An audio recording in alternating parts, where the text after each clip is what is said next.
Well, hello and welcome to the Informed Traveler Podcast, a weekly travel podcast where our goal is to help you become a more informed traveler. And I'm your host, Randy Sharman. The Canada Strong Pass is back this summer, and with Canada Day coming up, I thought it might be a good idea to showcase what we have here in our own backyards. So, in a few seconds, travel expert Onanta Forbes will join me to share some of the sights and activities in and around Calgary, Alberta.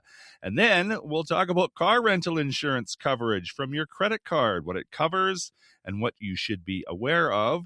Rewards Canada founder Patrick Sojka will join us to give us some insight.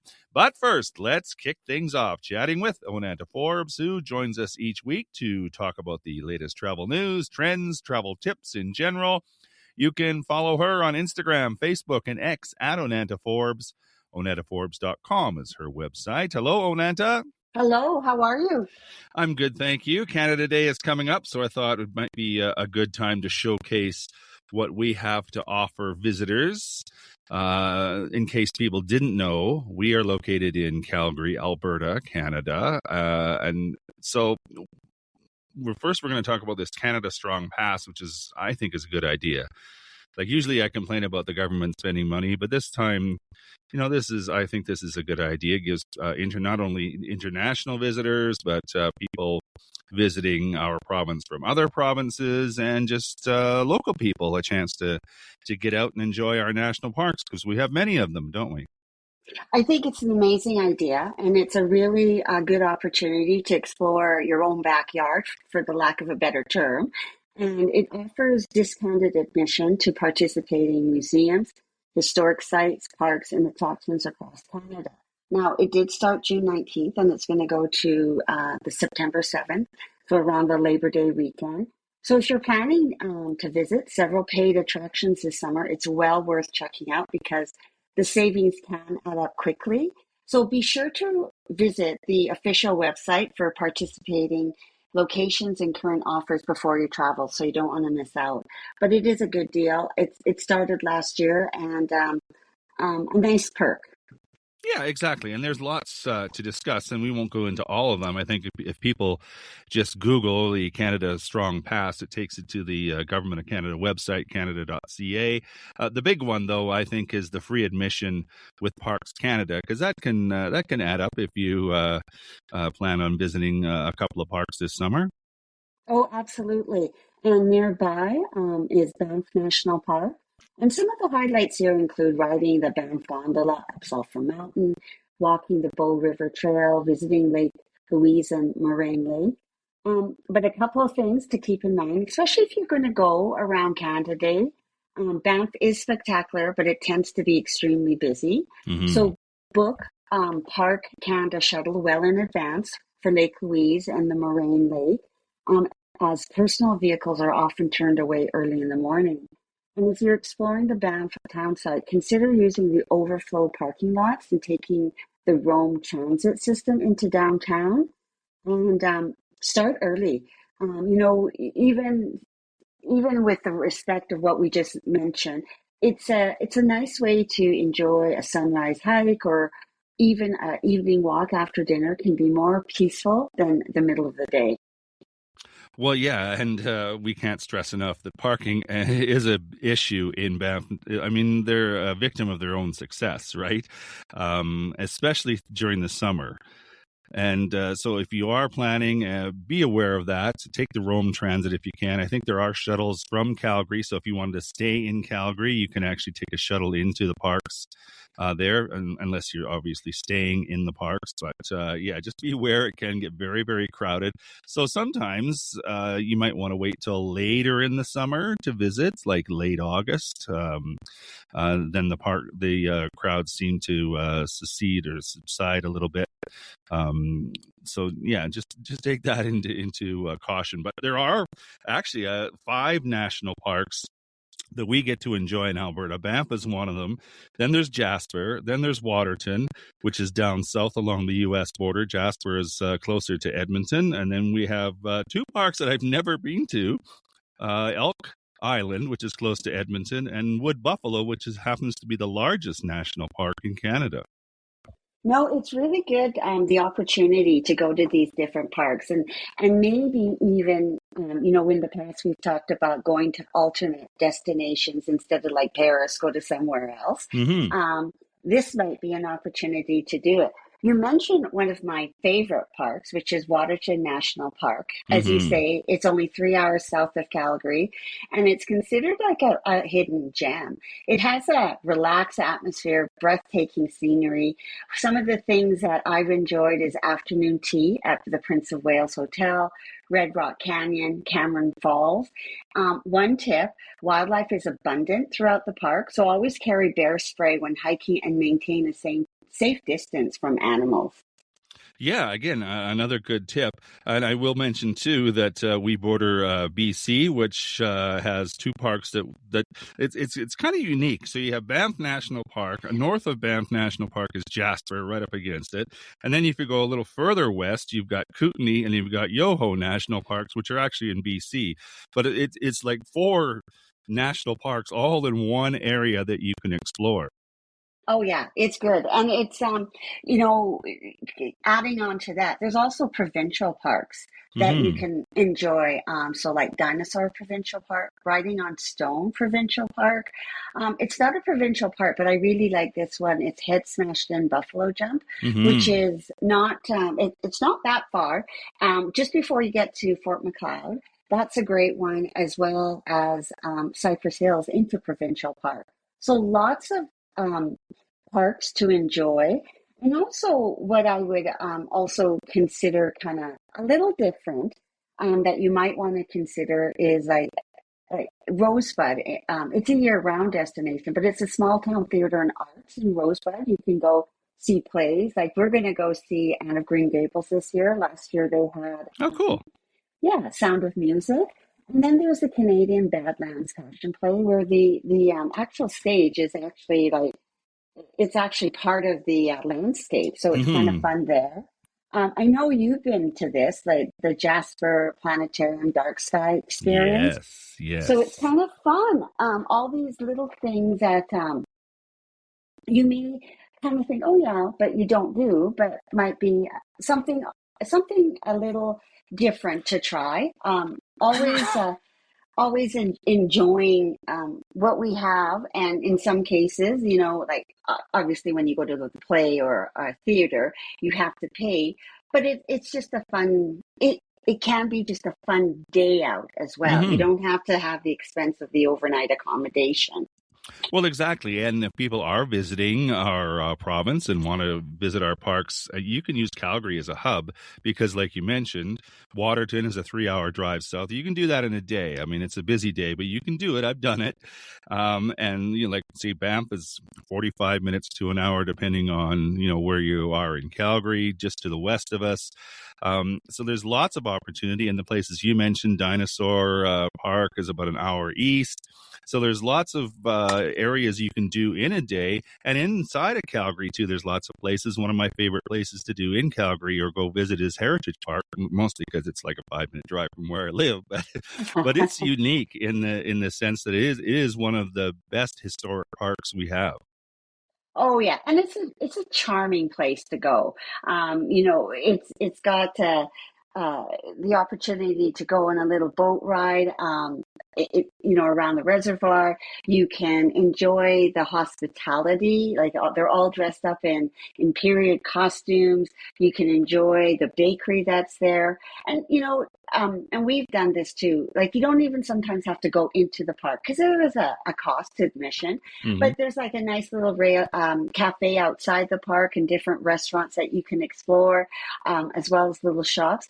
And then take a walk around the reservoir, maybe pop into Glenmore Landing. So there's lots of opportunity to do things that are also complementary.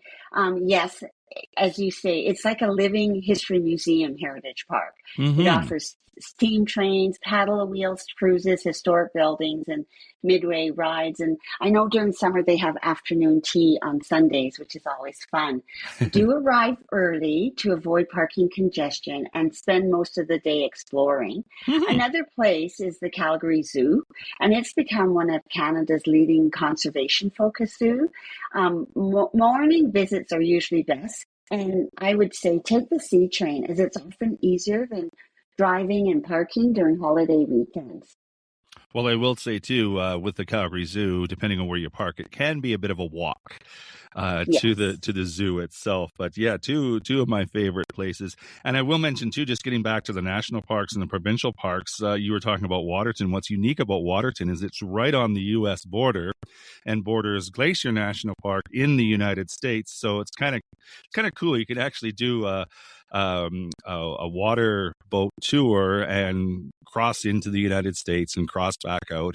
It's just kind of fun how to do that. And then getting back to some of the provincial parks, you talked about Kananaskis, which is very close to Calgary. One of the great drives, like I'll mention two great drives if you want to rent a car, if you're visiting, or if you're driving here. One is the Cowboy Trail. It's a beautiful drive. It's actually quite a long drive. It goes through just about half the province. But in southern Alberta, you can drive it from Calgary and end up in an area called Lunbrick Falls, which is just a beautiful little spot. It's off Highway 3, which goes east and west in the southern parts of the province down by Pincher Creek. So that's one drive. And then there's one of the most spectacular drives you might ever take in your lifetime, and that's the Icefields Parkway. Have you ever done that? Now you're talking about when you go to Lake Louise and you head up to Jasper, right? Yes, yes. Yeah, yes, it is beautiful, and you have the opportunity of seeing much of the wildlife that's there, that can be there. I'm not saying that you're always going to see wildlife, but keep an eye out. And it's not that far between the two destinations, and it's a good way to go to Banff, maybe to Lake Louise, then head up to Jasper, and so you can hit quite a few parks in a little getaway, like an Mm-hmm. extended weekend and such. Getting back to Kananaskis country, just a couple of things I want to just share to remember. You will need a Kananaskis conservation pass for your vehicle. Yes. And although, a little tip, the pass is waived on the first Wednesday of each month during Wilderness Wednesdays. Also, just a little thing to keep in mind, cell service can also be limited. So download a few offline maps before heading out and pack plenty of water and snacks. My last time I drove the Icefields Parkway, there was a grizzly bear on the side of the highway running along the road. Amazing. So yeah, so it Amazing. can be quite amazing, and you can't be in a hurry because No, the scenery is spectacular. You'll want to get out and take pictures and that kind of thing. Just do it safely and just be aware of the wildlife. So, yeah. Pretty amazing stuff. We could go on and on, but people can check out, especially the Canada Strong Pass. That's where it all starts. You can get your free park pass and then explore not just Alberta, the whole country. If you have the whole summer to do it. So absolutely. Onanta Forbes is a travel expert. You can follow her on Facebook, Instagram, and X at Onanta Forbes. OnantaForbes.com is her website. Good stuff, Onanta. Thank you. Have a good week. Happy Canada Day.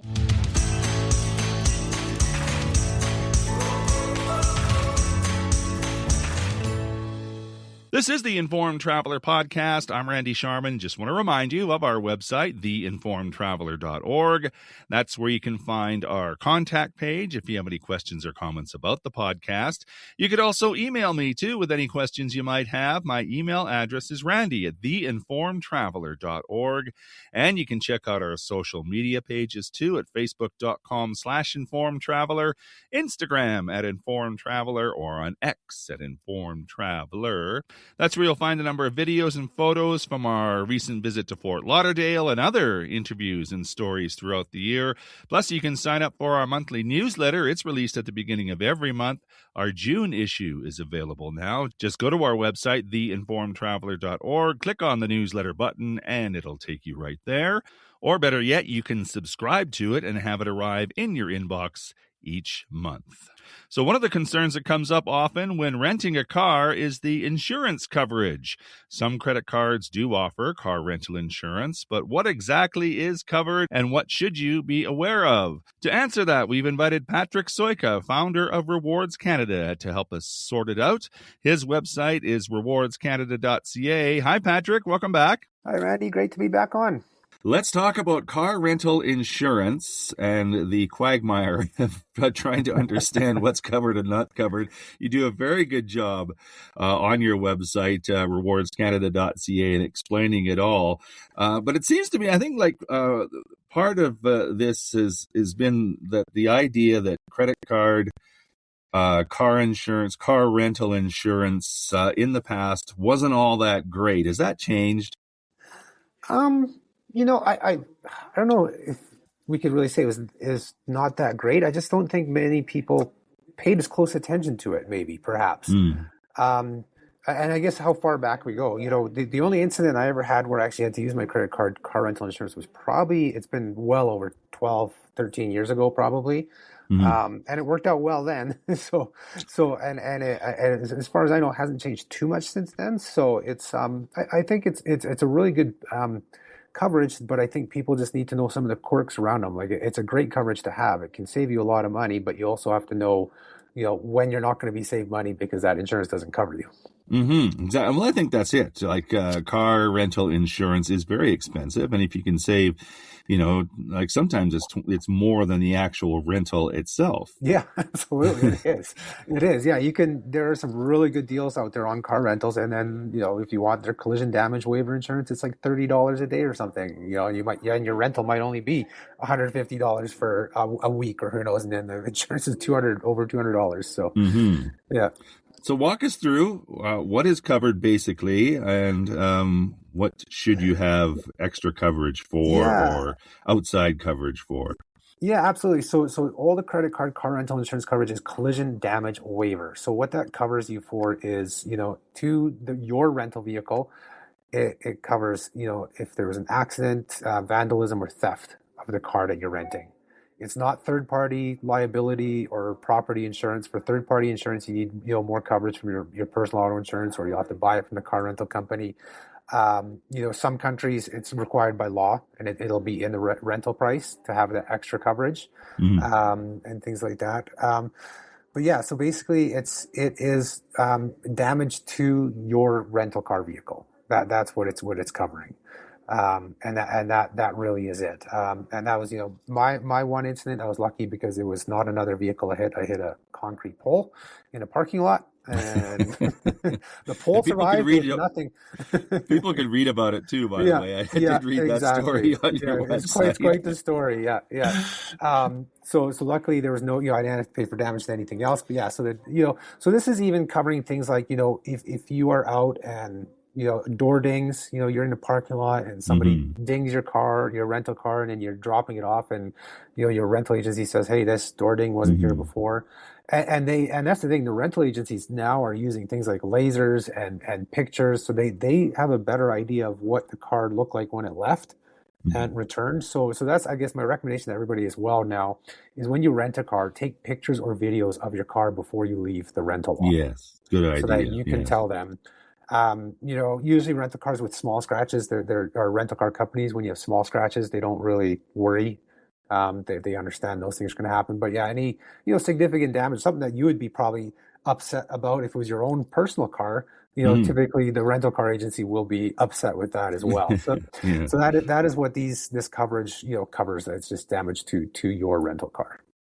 So basically what you're looking for is the liability, and you should probably check your own personal auto insurance first to see if you're covered under rentals. And then of course, if that's not the case, then you can go with the car rental liability, right? Yeah, exactly. Yeah, exactly. Yeah, because there is no liability insurance with this. Or I said, I know, I'm pretty sure majority Europe, liability insurance is the one that is required by law, and that's always going to be included in your car rental price. But yeah, you can always check with the rental company what insurance is included and what isn't included, and then check it with your own insurance company. I know my insurance company, I have there's some deluxe plan or something which covers a whole bunch of things, and it includes, rental cars. I believe in Mhm. Canada, the US, I'm not sure if it does Europe, but again, Europe, for the most part, you should be covered. But again, that's just something you need to be aware of. One thing you do point out that people should be aware of too in your write-up on your website, rewardscanada.ca, is the value of the vehicle, like the maximum that you're covered for, and it's only up to a certain amount. Yes. Yeah. Most cards in Canada will cover up to $65,000, the MSRP, or maximum suggested retail price, not maximum, manufacturer's suggested retail price is $65,000. Some cards are $85,000, and recently we had a couple cards bump up to $100,000. And I'm glad to see those couple cards went up to 100, because one of the things I've been pushing for or writing about is that those $65,000 and $85,000 limits, they're in Canadian dollars. Yeah. Cars are getting way more expensive. Yes, they are. It's not hard to be driving a car worth $65,000, and once it's over that MSRP, you will not be covered. And with a lot of rental car companies offering upgrades, and people buy the upgrades, or if you're a member of their loyalty programs, whether it's like Hertz Gold Plus Rewards, National Emerald Club, where you can just pick a car off the lot. There might be a nice Mercedes sitting there. Like, hey, I'm going to grab that Mercedes. Like, well, hold on a second. What is it worth? Then you need to look and say, it's like, okay, well, I'm going to buy the insurance. It's like, I do want to buy, or I do want to rent the Mercedes. They're not charging me more for it, but I am going to have to pay for the insurance. So they're getting some money from you for it. But yeah, and it's happened to me. There's so many times I've been upgraded. When you have elite status with these car rental companies, they're like, oh yeah, here's a car for you, or they tell you, we don't have the car that you originally booked. We're out of those. We can give you this one, and it's a higher up car. You have to know. I've been lucky enough to drive Escalades, Jaguars, Range Rovers at no extra cost than what I had originally booked. Yeah. And I'm lucky in one way. I still have the Diners Club Rewards MasterCard, and that is the only card in Canada that does not have a limit on the car value. Nice. So I always put my cars on that card. Now all the cards do have limits on the type of cards. Like they will say exotic cars are typically not covered. So Ferraris, Lamborghinis, things like that. If you're going to go rent one of those just for a day, like some people do, your credit card will not cover you. But BMW, Mercedes, Range Rover, those types they're not considered exotic. Okay. But again, it comes down to the value where you need to see what you're covered. And the last one that stuck with me is the length of time that you're renting a car. Like for most people, it may be a week or 2 weeks or something. It's not a big deal. But if you're renting long term, say if you're doing a long stay somewhere or something like that, you got to be aware of how long that your coverage is for. Because, and you pointed out too that say you're staying somewhere for 50 days, you're only covered for 48. That means, some people might misinterpret that, oh, I'm not covered for 2 days. But no, that's not the case, is it? That's right. All the car rental coverages, if you exceed the length that they provide, you're not covered from day one. So like the example you said, 50 days, and you think you're covered for 48. No, you're going to be covered for 0 days there. Yeah. And they even have a clause in there because they think, okay, well, they're smart enough to know it's like, well, I'm going to rent for 48 and then I'll rent again. There has to be typically a full 24 hours between your rentals. So if you're a snowbird, and you're going down to Arizona, Florida for a long time, a lot of people just own their own cars down there, but some do rent.